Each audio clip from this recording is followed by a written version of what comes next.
신약 124페이지에 있습니다. 누가복음 19장 11절부터 17절까지의 말씀을 저와 여러분이 27절까지의 말씀을 저와 여러분이 한 절씩 교독하겠습니다.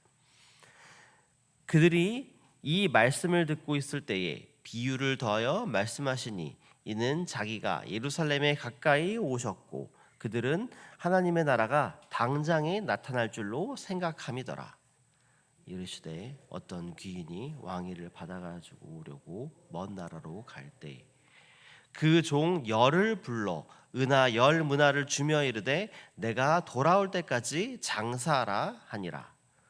그런데 그 백성이 그를 미워하여 사자를 뒤로 보내어 이르되 우리는 이 사람이 우리의 왕됨을 원하지 아니하니이다 하였나라. 귀인이 왕위를 받아가지고 돌아와서 은화를 준 종들이 각각 어떻게 장사했는지를 알고자 하여 그들을 부르니 그 첫째가 나와 이르되 주인이여 당신의 한 문화로 열 문화를 남겼나이다. 주인이 이르되 잘하였다 착한 종이여 내가 지극히 작은 것에 충성하였으니 열 고을 권세를 차지하라 하고 그 둘째가 와서 이르되 주인이여 당신의 한 문화로 다섯 문화를 만들었나이다. 주인이 그에게도 이르되 너도 다섯 고을을 차지하라 하고 또 한 사람이 와서 이르되 주인이여 보소서 당신의 한 문화가 여기 있나이다. 내가 수건으로 싸두었었나이다. 이는 당신이 엄한 사람인 것을 내가 무서워함이라. 당신은 두지 않은 것을 취하고 심지 않은 것을 거두나이다. 주인이 이르되 악한 종아 내가 내 말로 너를 심판하노니 너는 내가 두지 않은 것을 취하고 심지 않은 것을 거두는 엄한 사람인 줄로 알았느냐. 그러면 어찌하여 내 돈을 은행에 맡기지 아니하였느냐. 그리하였으면 내가 와서 그 이자와 함께 그 돈을 찾았으리라 하고 곁에 섰던 자들에게 이르되 그 한 문화를 빼앗아 열 문화 있는 자에게 주라 하니 그들이 이르되 주여 그에게 이미 열 문화가 있나이다. 주인이 이르되 내가 너희에게 말하노니 무릇 있는 자는 받겠고 없는 자는 그 있는 것도 빼앗기리라. 함께 읽겠습니다. 그리고 내가 왕됨을 원하지 아니하던 저 원수들을 이리로 끌어다가 내 앞에서 죽이라 하였느니라. 아멘. 살아계신 하나님의 말씀입니다. 아멘. 안녕하세요. 평안한 한 주 보내셨나요? 벌써 이제 4월이 시작이 되었습니다. 이제 꽃도 이제 조금씩 이제 피기 시작한 것 같습니다. 또 하나님께서 우리에게 또 새 봄을 우리에게 허락하시는 것 같습니다. 또 하나님께서 주시는 좋은 날씨 가운데 4월의 첫째 주 토요일 또 하나님 은혜 가운데에 거하시기를 소망합니다. 계속해서 우리 50일 작정 기도가 진행되고 있습니다. 이제 보름 정도의 시간을 또 남겨두고 있는데요.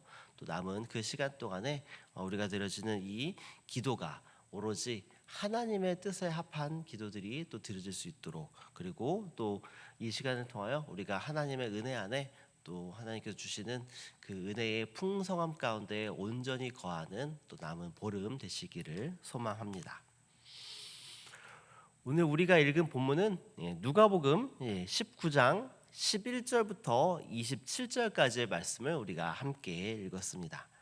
오늘 본문의 내용은 예수님의 말씀을 듣고 있던 사람들에게 드시는 열 문화에 대한 예수님의 비유입니다. 예수님께서는 하나님 나라를 말씀하기 위해서 열 문화의 비유를 드셨습니다. 오늘 본문의 이 비유를 통해서 하나님 나라가 언제 임하게 되는지 그리고 그 하나님 나라가 임할 때까지 하나님 백성으로서 어떤 삶을 살아가야 하는지 또 오늘 말씀을 통해서 살펴보기를 원합니다. 먼저 오늘 말씀은 11절 말씀으로 시작합니다. 우리 함께 11절 말씀을 읽어보도록 하겠습니다. 그들이 이 말씀을 듣고 있을 때에 비유를 더하여 말씀하시니 이는 자기가 예루살렘에 가까이 오셨고 그들은 하나님의 나라가 당장에 나타날 줄로 생각함이더라. 아멘. 예수님께서는 예수님의 말씀을 듣고 있는 사람들이 하나님 나라를 오해하고 있다라는 것을 아십니다. 사람들의 오해는 바로 예수님께서 예루살렘에 가까이 오셨기 때문에 하나님 나라가 당장 나타날 것이다 라고 생각한 것이 그들의 오해였습니다. 그러나 예수님께서는 열 문화의 비유를 통해서 사람들이 갖고 있는 오해를 바로 잡으십니다. 오늘 읽었던 이 열 문화의 비유, 이 비유의 내용은 무엇입니까? 어떤 귀인이 있습니다. 그 귀인은 왕위를 받아오기 위해 먼 나라로 떠나려고 합니다. 그때에 그 귀인은 총 10명을 불러서 총 10문화를 하나씩 종들에게 나누어 줍니다. 그리고 그들이 받은 돈으로 장사를 하라 이렇게 명령합니다. 그리고 그 돈으로 종들은 장사를 하게 됩니다. 시간이 지나서 그 주인은 왕위를 받아서 집으로 돌아옵니다. 그리고 종들을 불러서 어떻게 장사했는지를 묻습니다. 그러자 먼저 첫 번째 종이 말합니다. 저는 한 문화로 10문화를 남겼습니다. 이 첫 번째 종은 아주 열심히 일해서 한 문화를 가지고 10문화를 남긴 것이었습니다. 그러자 주인은 이 종을 칭찬하며 작은 것에 충성했으니 10꼴을 다스릴 권세를 주겠다 이렇게 말합니다. 그리고 이어서 두 번째 종이 말합니다. 저는 한 문화를 가지고 5문화를 남겼습니다. 이 두 번째 종도 아주 열심히 일해서 한 문화를 가지고 5문화를 남긴 것이었습니다. 그러자 이 두 번째 종에게 주인은 5꼴을 다스릴 권세를 줍니다. 그리고 세 번째 종이 와서 말합니다. 여기 당신의 한 문화가 있습니다. 제가 수건으로 쌓아두었습니다. 세 번째 종은 주인이 맡기지 않는 것을 취하고 또 심지 않는 것을 거두는 그런 엄한 사람으로 알고 그냥 주인이 주었던 것을 그냥 수건으로 싸서 그냥 놔두었던 것입니다. 그러자 세 번째 종의 결론은 어떻게 됩니까?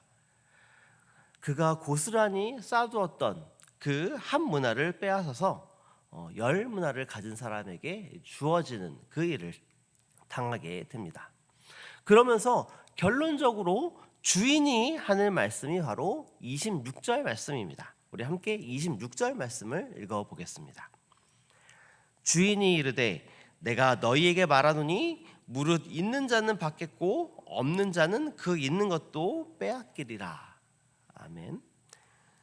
이 비유는 어떻게 보면 주인이 준 것을 신실하게 잘 사용하고 발전시킨 사람에게 더 큰 축복을 받게 되고 그리고 더 큰 책임을 맡게 된다라는 의미로 볼 수도 있습니다.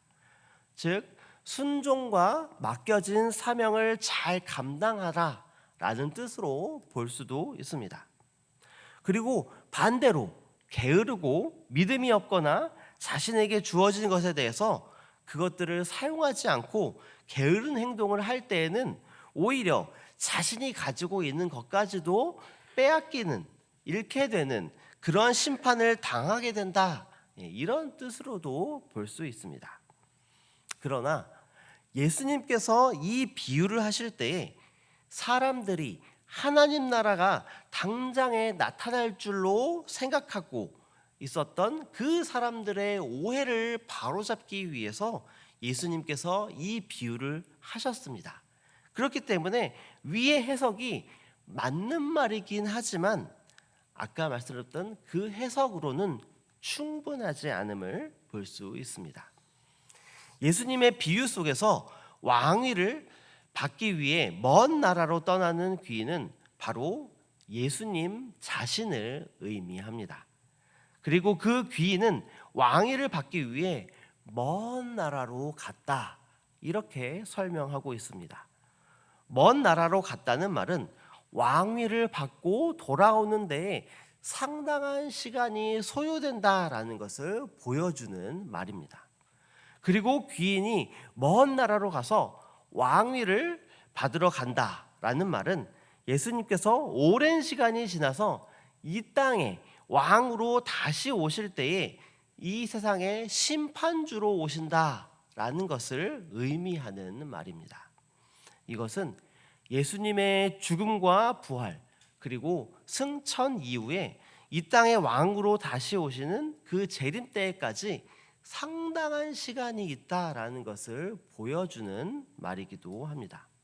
그렇기 때문에 예수님이 왕위를 받기 위해 먼 나라로 갔다는 말, 그리고 예수님의 재림이 지금 당장 세상이 지금 당장 끝나는 것이 아니라 나중에 임한다라는 이 말씀은 11절에 언급된 사람들의 생각, 즉 당장 하나님의 나라가 나타날 것이라는 이 기대에 맞지 않은 말이 되는 것입니다. 즉 지금 예수님의 말을 듣고 있는 사람들은 예수님께서 정치적인 메시아로서 로마로부터 당하고 있는 그 어려움 속에서 지금 당장 자신들을 구원해 줄 것이다라고 기대하고 있지만, 예수님께서는 이 비유를 위해서 지금 당장이 아니다라는 그 오해를 바로잡고 계신 것입니다. 그리고 예수님께서는 문화를 받은 종들의 비유를 통해서 예수님께서 이 땅에 다시 오실 때까지 종들이 맡은 사명을 충성되이 감당하기를 요청하는 것입니다. 종들은 단순히 하나님 나라가 오기만을 기다릴 것이 아니라 그동안 주인이 맡겨준 것들을 잘 활용하고 충성되이 일해야 한다라는 것을 말씀하고 계신 것입니다. 하나님께서는 우리에게 직장, 그리고 가정, 그리고 교회 혹은 다양한 곳에서의 다양한 역할들을 우리에게 맡겨 주셨습니다. 이것은 단순히 우리가 수건에 쌓아두고 고이 모셔두어야 하는 것이 아닙니다. 이것은 바로 하나님께서 예수님께서 다시 오실 때까지 우리에게 맡겨주신 사명입니다. 우리가 이 사명을 온전히 붙들고 10문화를 남기고 또 5문화를 남기면서 충성된 종으로서의 삶을 살아가는 저와 여러분 되시기를 소망합니다. 그리고 이 비유에는 주인으로부터 문화를 받은 종들도 있지만 또 다른 사람들도 등장하는 것을 볼 수 있습니다. 그 사람들은 바로 14절 말씀에 나오는 귀인이 왕이 되기를 원치 않은 사람들입니다. 이 사람들은 귀인이 왕이 되는 것을 원치 않아 사자를 보내어 이 귀인이 왕이 되기를 원하지 않는다라는 그 의견을 전달합니다. 그리고 이 사람들에 대한 결론을 예수님께서는 27절 말씀을 통해서 말씀하십니다. 우리 27절 말씀도 함께 읽어보겠습니다. 그리고 내가 왕됨을 원하지 아니하던 저 원수들을 이리로 끌어다가 내 앞에서 죽이라 하였느니라. 아멘. 귀인은 먼 나라에 가서 왕위를 받아온 이후에 돌아와서 귀인이 왕이 되기를 원하지 않은 그 원수들을 죽이라라고 명령합니다. 예수님의 이 비유 속에 나타난 이 표현은 사실 다소 과격하고 잔인하다라고까지 여길 수 있는 그런 표현일 수 있습니다. 그러나 예수님의 이 말씀은 단순히 개인의 왕위에 그것을 반대한 그 귀인이 왕위를 받는 그 사실에 한 개인이 반대한 사실에 대해서 안갚음을 하는 것이 아닙니다. 하나님의 뜻을 거역하고 하나님의 나라를 도래하는, 그것을 방해하는 세력의 종말에 대해서 지금 말씀하고 계신 것입니다. 예수님을 배척하고 거부한 자들에게 임할 심판에 대해서 예수님께서는 지금 말씀하고 계신 것입니다. 이들은 1차적으로는 예수님 시대, 그 당시에 바리새인과 서기관 같은 유대 종교 지도자들을 지칭하는 말입니다. 그러나 이 말은 단순히 예수님 시대에 예수님을 배척했던 그 사람들만을 지칭하는 것이 아니라 모든 시대에 걸쳐서 예수님을 주인으로 인정하지 않고 거부하는 모든 자들을 의미하는 것입니다. 예수님은 왕이십니다. 예수님만이 참된 구주이십니다. 이 비유 속에서 귀인이 왕이 되기를 거부한 것처럼 오늘날에도 많은 사람들이 예수님의 주되심을 인정하지 않고 그리고 거부하는 사람들이 있습니다. 그러나 분명한 것은 그런 사람들의 모습에도 불구하고 예수님께서는 온 우주를 다스리는 왕으로 다시 오실 것이라는 것입니다. 그리고 다시 오실 때는 이 모든 것들을 심판하실 것이다라는 것입니다.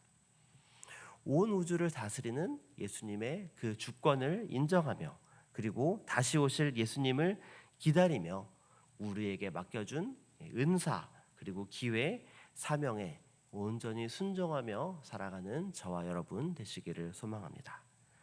그리하여 우리에게 맡겨주신 그런 것들에 대해서 아무것도 실천하지 않고 그냥 형식적인 신앙생활을 해나가는 것이 아니라 우리에게 주신 믿음대로 하나님 말씀에 순종하며 특별히 예수님을 왕으로 인정하지 않는 그리하여 하나님의 심판 가운데에 놓일 수밖에 없는 그 사람들에게 예수님의 말씀을 전하고 또 우리에게 보여주신 사랑을 나누며 우리에게 주신 그 한 문화를 가지고 10문화, 5문화를 남길 수 있는 하나님이 기뻐하시는 귀한 아들과 딸 저와 여러분 되시기를 소망합니다.